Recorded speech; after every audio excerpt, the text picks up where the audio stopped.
नमस्कार मित्रांनो, श्री स्वामी समर्थ. आज आपण एका अतिशय महत्त्वाच्या प्रश्नावर बोलणार आहोत.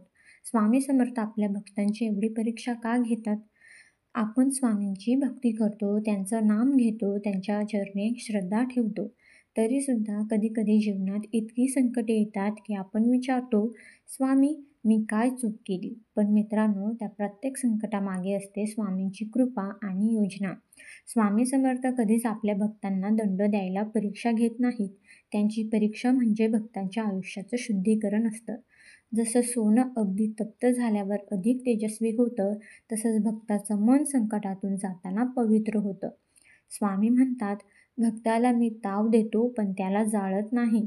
त्याची प्रत्येक परीक्षा म्हणजे भक्ताला अधिक सक्षम आणि अधिक जागृत करण्याचं साधन. स्वामी समर्थ नेहमी सांगायचे, श्रद्धा आणि सबुरी या 2 गोष्टी ठेवल्याशिवाय आध्यात्मिक प्रगती होत नाही. तेव्हा भक्त संकटात असतो तेव्हा तो खरा स्वामींवर किती विश्वास ठेवतो हे तपासलं जातं. कधी देव लगेच मदत करत नाही, कारण त्यांना पाहायचं असतं की श्रद्धेची परिस्थितीवर अवलंबून आहे की देवावर. ज्याची श्रद्धा ढळत नाही तो स्वामींच्या कृपेने शेवटी नक्कीच उभा राहतो.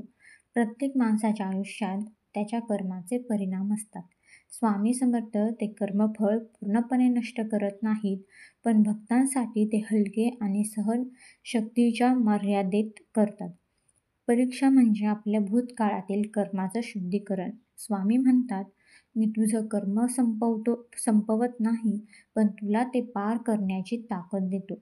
म्हणून संकट आली म्हणजे ती आपल्या भल्यासाठीच आहेत. जेव्हा भक्त परीक्षा पार करतो तेव्हा तो आध्यात्मिकदृष्ट्या एका नव्या पातळीवर पोहोचतो. त्याच्या अंतर्मनात शांतता, सहनशीलता आणि प्रेम वाढतं. तो स्वतः संकटातून बाहेर येऊन इतरांना मार्गदर्शन करायला तयार होतो. स्वामी समर्थांचा उद्देश हाच, भक्ताला दैवी शक्ती बनवणं. म्हणून मित्रांनो, पुढच्या वेळी जेव्हा जीवनात अडचण येईल तेव्हा रडू नका, तक्रार करू नका. डोळे मिटा आणि मनात म्हणा, स्वामी समर्थ ही तुझी परीक्षा आहे आणि मला तुझ्यावर पूर्ण विश्वास आहे. स्वामी म्हणतात, मी आहे रे भक्त, तुझ्या पाठीशी सदैव. श्रद्धा ठेव, सबुरी ठेव, मी तुझं कल्याण करीन. जर हा व्हिडिओ तुम्हाला मनापासून आवडला असेल तर लाईक करा, शेअर करा आणि कमेंटमध्ये लिहा जय जय स्वामी.